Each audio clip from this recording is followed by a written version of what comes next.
Welcome, ladies and gentlemen, to this video lesson on the economics of the New England colonies. I am Miss Jennifer Blank. There I am with my little puppy Lola. She's very excited too. We're both very excited to be sharing with you the economics of the New England colonies. So hold on to your hats and here we go. Before we really get into content, I want to take a second and talk about the key topics and introduce the key topics that we're going to be discussing in this video lesson. I want to draw your attention to the right-hand side here, see where the pointer is. That's a concept map that I made about the things that we're going to be talking about. So feel free to pause the video and kind of take a look. We are going to be revisiting this at the end of the video. I have a final slide where I'm going to go over each one of these things, but that'll give you a nice big picture idea and a nice visual for what we're going to talk about. Then on the left-hand side over here, you see there's a list of key topics that we're going to talk about. The first one is probably the most important. It's mercantilism. This is an economic system, and it was the economic system of the colonies and of Great Britain during this period. We're also going to cover geography and resources of the region. We're going to talk about the two most important activities, economic activities they engaged in, which were shipping and trade. We're going to talk about subsistence farming versus cash crop. And then we're going to talk about the Navigation Acts and triangular trade. Okay, folks, what you need to remember about mercantilism are the basic ideas. So I have a little graphic down here, so let's make this a little bit bigger and take a look at this, closer look. All right, so you see these are the basic ideas. So the basis of mercantilist thought can be summarized into the following two statements. The economic health of a nation is measured by the amount of precious metals. For Europeans and for the colonists, this meant gold and silver. So the more gold and silver you had, the better off you were. Okay, and the only way for a nation to increase its wealth, to get richer, is to import these precious metals. Okay, the other idea was that you wanted to export more than you imported. Okay, you didn't want to import means to take from another country, to bring in from another country. So basically, you're paying another country for their stuff, right? But in mercantilism, you want to export. You want other countries to pay you for your stuff. So the big ideas here that we really want to pay attention to are the fact that they needed as much gold and silver as possible, okay? And this bullet right here talks about a positive trade balance. What I just said, that's what that is. That's when you export more than you import, okay? You export more than you import. That's what a positive trade balance means, okay? So that's very important. Now, you see these little graphics here on these little cartoons and those little graphics here on the right-hand side. Now, it's important to remember that for the colonists, mercantilism was bad times, okay? It was not good times. Now, for Europe, it was good times. The Europeans liked it because they made tons of money off the backs of colonists, okay? They would take the raw materials and pay little to no money for them from the colonists. And then it would be manufactured in the mother country and then resold back to the colonists. So the colonists were getting the raw materials, not making much money from it, and having to pay an arm and a leg to get the finished product because they were not allowed to make the finished product. That was only done in the mother country. So, of course, for the mother country, for Europe, that's good times. They like that. But for the colonists, no, it's bad times. They don't like that. It sucks. So I want you to take a look at this graphic down here. And the colonist says, oh my God, you were just using me in the king mother country. Yes, I was. Yes, I was just using you. That's how that goes. So that's the big idea of mercantilism that I want you to understand. Number one, it's an economic system. Number two, it was the economic system of the American colonies and of Great Britain. And it was bad times for the colonists, good times for Great Britain. Okay, let's talk about the resources of New England. First, I actually want to talk about this thing called subsistence farming versus cash crops. Subsistence farming meant that a household just farmed enough to feed the family. They weren't looking to make money off of the farming. And there's a very good reason why this happened in New England instead of cash cropping, or cash crops, which you'll learn about more when we talk about in later lessons when we talk about the southern and the middle colonies. But cash crops are what you grow for the purposes of making money. So you'll have acres and acres and acres of one crop because you know everybody's going to buy it. New England, they did not do that. They engaged in subsistence farming where they only grew enough for what their families needed, okay? Now, let's take a closer look at some of these resources, okay? I have this graphic here. I'm going to make it bigger, all right? So you can see here that on the right-hand side you have the key. So furs and skins, cattle and grain, fish, iron, ships, rum, timber, whaling products. Okay, so you can see the little graphics here, what New England focused on. Okay, so you've got a lot of iron. Okay, you've got a lot of fishing. You've got a lot of timber. You know what this is great for?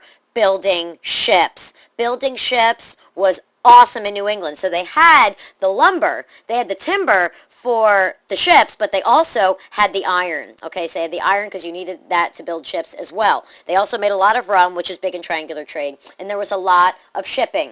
Okay, there was a lot of trade happening in the New England colonies because they had such good harbors. Okay, they had such good harbors. Not all harbors are good for big ships, and New England was really an ideal type of geography for that to happen. Okay, and here's another a graphic that I want to show you that just says basically the same thing, but it's in a little bit of a different format. So you can see it lists the products, and then it shows you which colonies were the New England colonies, which maybe I should have talked about that before. But anyway, these are the big picture colonies for New England. You've got New Hampshire, Massachusetts, Rhode Island, and Connecticut. Those are the New England colonies in the early stage of colonization.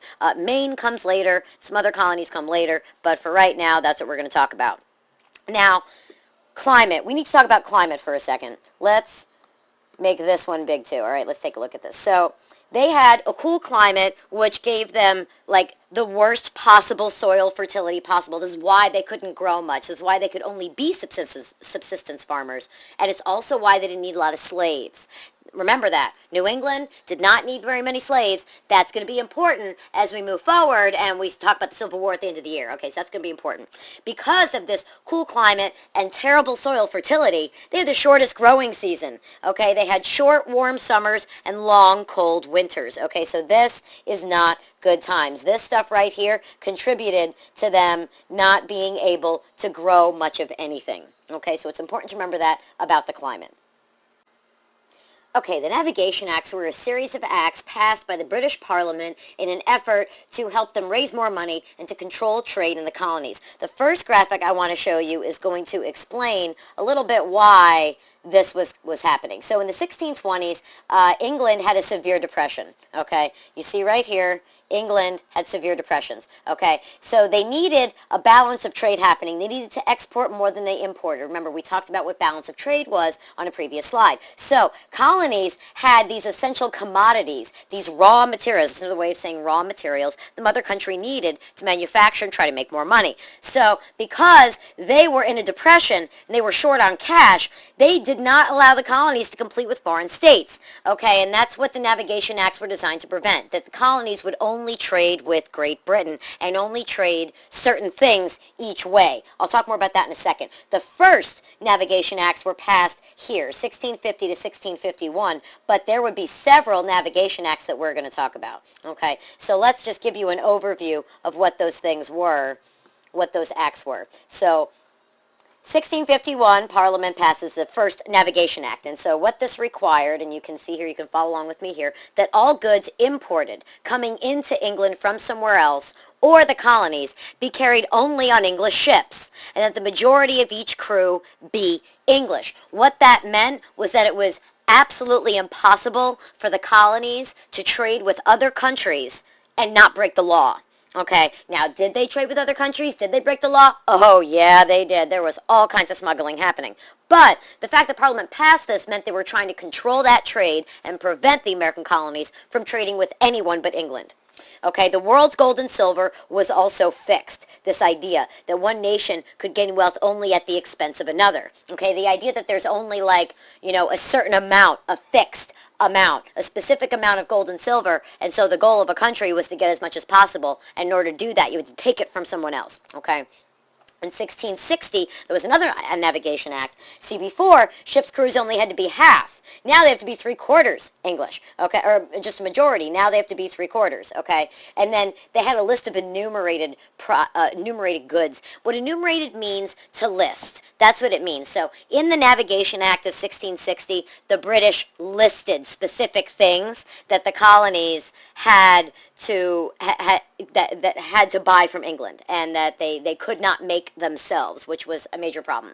In 1663, all colonial imports from Europe to America stopped first in England, have to be offloaded, and then a duty paid on them before shipping to America. So now they added an additional tax on top of the law and all the other taxes that were imposed. And this was, nobody likes taxes. Everybody hates having to pay the government money, so the Americans were not happy with this. So what's the big picture result of the Navigation Acts? Well, let's take a look here. This is a nice little breakdown of significance.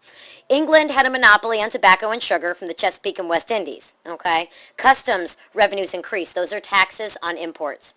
Enriched English shipbuilders, so the English got wealthy and the Americans suffered. American colonies become more important to England's economy, but the Americans are not happy. Okay, this does not sit well with a lot of the Americans. They're not happy campers. Okay, here's another graphic that I want to draw your attention to that gives you additional details on what the Navigation Acts are. So feel free to pause the video, take a look at these. If you have any questions about it, ask me in class. Now that we've talked about the Navigation Acts, it's time that we talk about triangular trade, because these things are intimately related. Okay, the idea of triangular trade is that it's lucrative. Okay, this is why people engaged in it, because it made them lots of money. So in order to control that trade, they had to initiate the Navigation Acts. At least England did. All right, so I have several different graphics here for us to take a look at. So let's take a look at this map first. Okay, I want to make this map bigger and take a look at this. Okay, so you can see it's color-coded. You can kind of see how these trade routes worked. So from North America to England, whale oil, lumber, furs, rice, silk, indigo, tobacco. So you can see that's how that went. Manufactured goods and luxuries went to North America, but also to Africa. Okay, from Africa came gold, ivory, spices, and hardwoods to England. And then through the Middle Passage, you had rum, iron, gunpowder, cloth, and tools going to Africa, and then slaves coming to the New World. Okay, so you can see, kind of get a sense of that map and what that looks like. I'm going to shrink that guy. And now I like this map, this breakdown as well, because it gives you little color-coded and numbered keys, so you can also trace it that way, so that you can pause the video. This is another visual that you can reference and use it to help you understand. Here is yet another one. I like to show you guys a lot of different visuals so that you can get a sense of the different ways that you can organize information. That's going to help you learn things and put things in context. Okay, and here's yet another graphic that specifically shows the Middle Passage here, right? And then so manufactured goods, slaves, raw materials. So that's where you get the triangle. Okay. Shrink that guy down. And this, I love this visual right here because it's so simple. You know, it just really bottom lines it for you. Guns, textiles, slaves, sugar, cotton, done, right? There's a little bit more to it than that, but that's a nice big picture overview for how that worked. All right, ladies and gentlemen, so what did we learn in this lesson? Well, first of all, the topic was, of course, the economics of the New England colonies right there, okay? Now, let's talk about resources. We mentioned resources over here and what the advantages that New England had. Big picture, they were great for shipping and trade, and they had a lot of materials for shipbuilding. So these were their major economic activities, the shipping and trade. That's important to remember. It's also important to remember that their climate was not friendly for farming, okay? It was very, very bad for farming. So they were subsistence farmers. They didn't grow cash crops.